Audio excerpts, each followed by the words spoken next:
You know just what you do to me. Hi everyone, welcome and welcome back to my channel. Ma'am, kamai taurige. Ma'am, ngasi se aigi cousin amagi ko machanupigi birthday ni. Do invite tawre ba nung hang di tawre handak inamda si ing manina nung hang di tawre do ay nung na tawre do ay ka ichanupiga chanupi sila machan hi tawra. Hi. Fazerni. Kayo nung botol do. Kaya ba nila sinalare mapasok thogla ni thongloli the horan ada kamay ta bodo ma'am the so charake hadi family ma'am oido ni do ma'am the so charake do chutney narasi ma'am. Hi.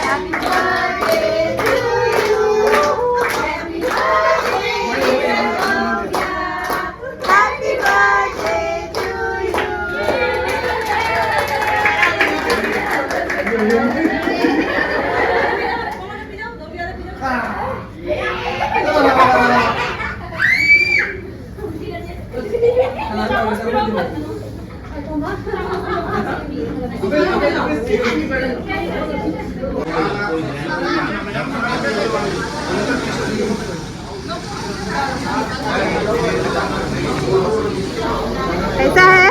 अच्छा है।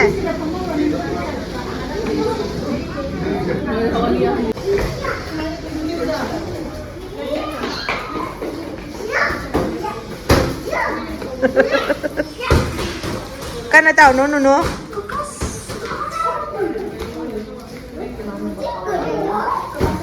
Dovia. जिनका शादी हो था पाया था ना पता नहीं दिखा नहीं बाहर गया था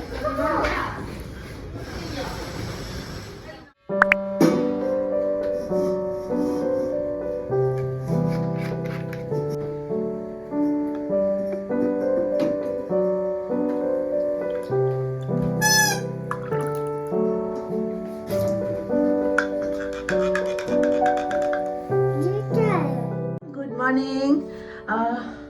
Hajik pung tara tare ko tara suka nung sadia amata thok te khu ing ama oire ngasi se ngarang khoi birthday chalu bado enjoy phajana tawre ichanupi su ko angang myam lakpagi masu yam harau na chong na khot na ekdam belum ga sana dana ko yam harau birthday se ngarang khoi basti da niya bacha lui se apsara hall hana le ramado bas Manipuri basti gi apsara bus stand da adugi manakta ima phoi hotel le bani aduga cha bacha lu bani ba aduga dum organize tawraga celebrate tawbani do chang jang su yam chathina hawe myam haira kana de ko ai yamaga how taba tawbado adumaina te mathen yamaga yam hausu haugre phasana titna chathare degi basti chalu banina andak chahi gi kenom leira e myam mata chana ene leiru si hayadi yarroy ba mapana duna ngarang birthday cha ba chatpada mata chana ko thukla ko matam daga myam pham leir maduga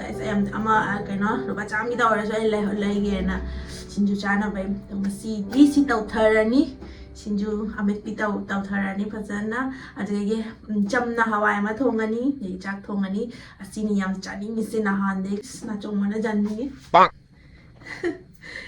phajadra ye charong se lupa chamgi tara tawi mane tara lupa chamgi tara marudi yaude ko Singju chana baini haurani myam tawtharage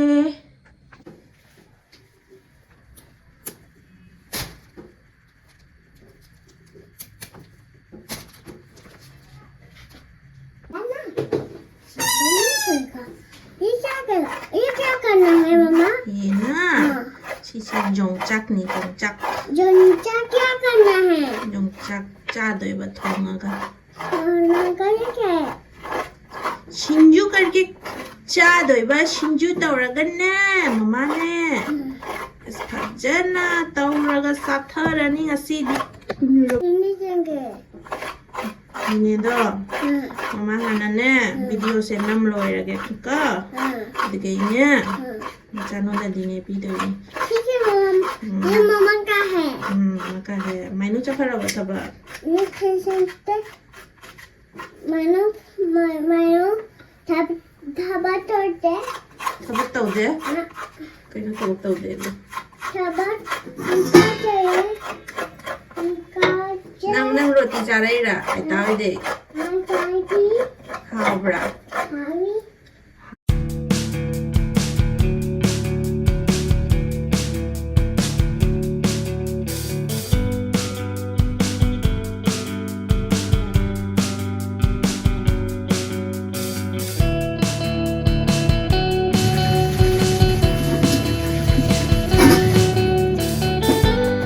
Mama tau ke? Mama. Dumai tau phi de sha do de yi ai mai sing je. Yi ni bai sing je ga ma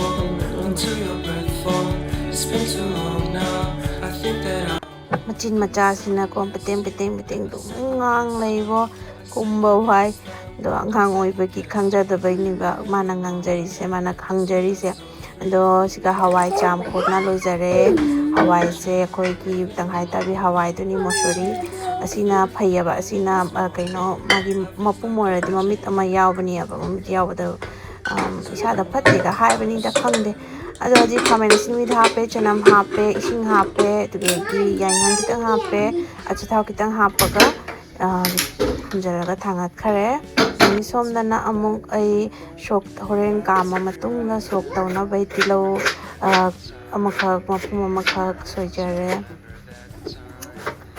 mana hana de dum thangalaga ko side side dum preparation tawraga thambasina hena wai sangbaniaba ado hajik yongchak sisu ko jam khotna side ta thambamani na yongchak sisu ko soirage soibase ai dina sumaina makut ta pairaga soidaba do khoi meti gi kaino mong da khoi soidrene ai jang se pairaga adumaina kaya haite ba heta len gadra na wakhan siga dum to duna hangakna soiba ma haina natraga chopper siga thamaga ko dum asmaina soyak ta banina handana soiba banina sumaina duna haijini da ado soiba si hu sumaina haiba haita bi dumaina na hapaga ise soirage chopper daga thamaga kaino kakpasina hena mong taramai ma'am aina soibadudi phajana oide sumaina chopper da thamaga soibasisu kupchu kuppe phajara yengo ma'am aina soiri se do yam tina kuppadi order do aidi khara pautok ona chabase hawi no haji chak da utonga morok nga lage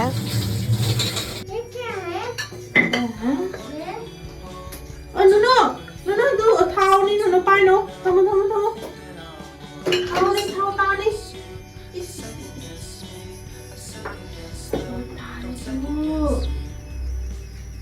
हरे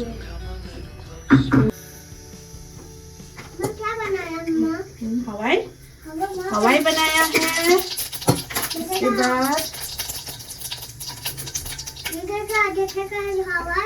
हवाई है ना ये तो सोक करेगा सोक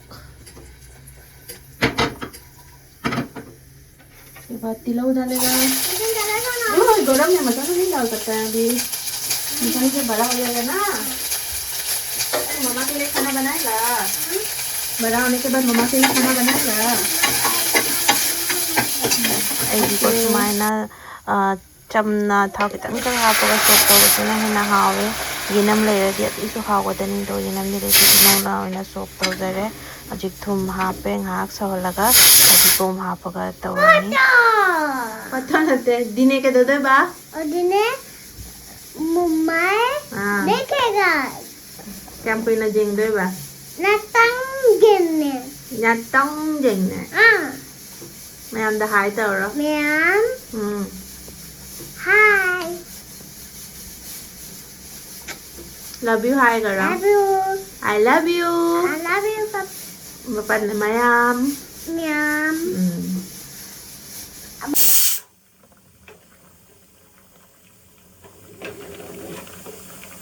Hi ma'am. Ma'am.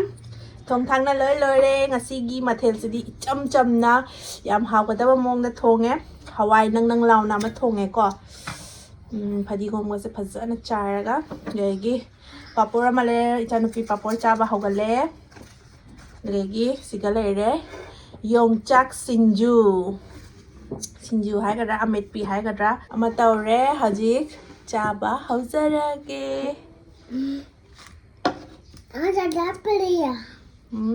ꯃꯝ ꯈꯥꯎ ꯍꯥ ꯃꯝꯒ ꯆꯥꯎ ꯀꯩꯅꯣ ꯀꯨꯏꯔꯦꯅꯦ ꯑꯦꯛꯇꯤꯡ ꯑꯃ ꯌꯦꯡꯉꯒ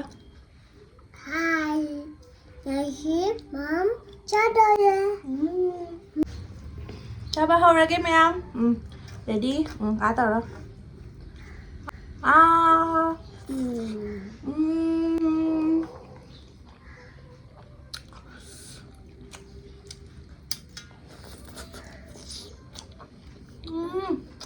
Chathare.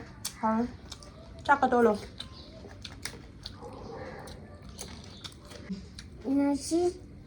Mom, chathare.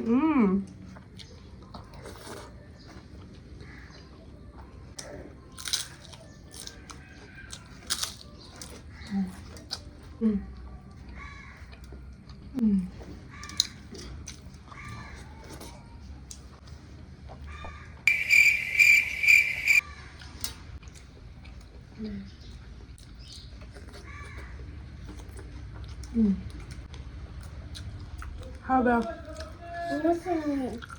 huh? You know? Chathare. 잘하더라. you know? 잘하더라. 맞아 rồi tân 짜봐서 꾸이드리바니네 마 마북 튄거니야. 너 매암다 바이 떨어모. Yeah, bye. 빨리 이제 먹고 다음으로 가. 응? 먹고 다음으로 하게라. 응. Chathare. 너 짜야. 너 좀 짜노네.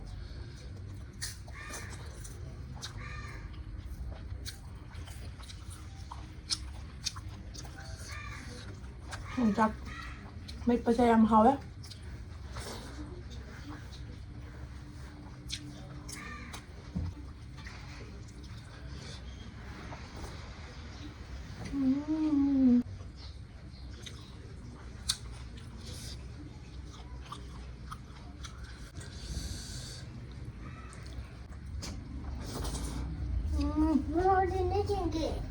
Mama video namin no? Mama video nam rồi cái gì hả? Oh no. Chị cha rồi là cái gì chưa? Có. Mama nè. Mama cha rồi là cái nè. Anh đi này video này. Bang.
Oh yeah.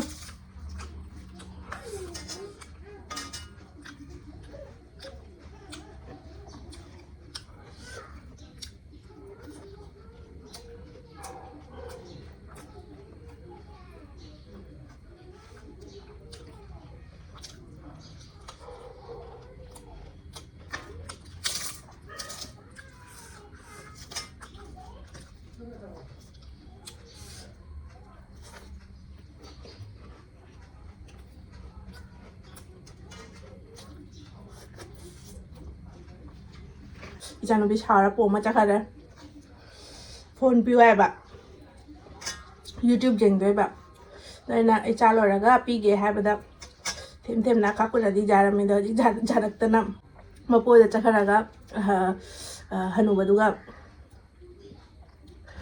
ꯃꯃꯥꯗꯤ ꯅꯩ ꯗꯤꯌꯥ ꯍꯦ ꯀꯣꯀꯥ ꯍꯥꯏꯅ ꯇꯝꯃꯤꯕ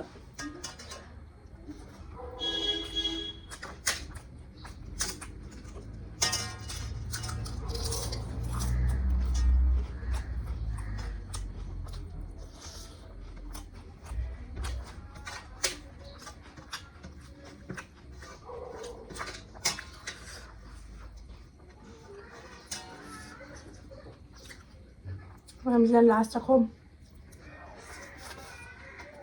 ꯃꯌꯥꯝ ꯆꯥꯔ ꯊꯛꯅ ꯂꯣꯏꯔꯦ ꯏꯆꯥꯅꯨꯄꯤꯁꯤ ꯌꯥꯝ ꯆꯥꯈꯤꯗ꯭ꯔꯦ ꯃꯥꯗ ꯆꯠꯈ꯭ꯔꯦ ꯑꯗꯨꯝ ꯁꯤꯡꯖꯨ ꯈꯨꯍꯥꯎ ꯑꯃ ꯑꯗꯒꯤ ꯍꯋꯥꯏꯁꯤꯁꯨ ꯍꯥꯎꯈꯔꯦ ꯁꯥꯅ ꯆꯥꯔꯕꯅꯤꯅ ꯌꯥꯝ ꯊꯤ ꯍꯥꯎꯈꯔꯦ ꯑꯗꯣ ꯃꯌꯥꯝ ꯚꯤꯗꯤꯑꯣꯁꯦ ꯅꯨꯡꯉꯥꯏꯕꯤꯔꯗꯤ ꯂꯥꯏꯛ ꯁꯕꯁꯀ꯭ꯔꯥꯏꯕ ꯇꯧꯕꯤꯔꯝꯃꯣ ꯁꯞꯄꯣꯔꯠ ꯑꯩ ꯆꯦꯅꯦꯜꯁꯦ ꯁꯞꯄꯣꯔꯠ ꯇꯧꯕꯤꯌꯨ ꯃꯌꯥꯝ ꯁꯕꯁꯀ꯭ꯔꯥꯏꯕꯁꯨ ꯇꯧꯕꯤꯌꯨ ꯂꯥꯏꯛꯁꯨ ꯇꯧꯕꯤꯌꯨ ꯃꯊꯪꯒꯤ ꯚꯤꯗꯤꯑꯣꯗ ꯑꯃꯨꯛ ꯊꯦꯡꯅꯔꯁꯤ ꯉꯁꯤꯒꯤꯗꯤ ꯁꯥꯏꯁꯤꯒ ꯑꯗꯨꯝ ꯂꯣꯏꯁꯤꯜꯂꯒꯦ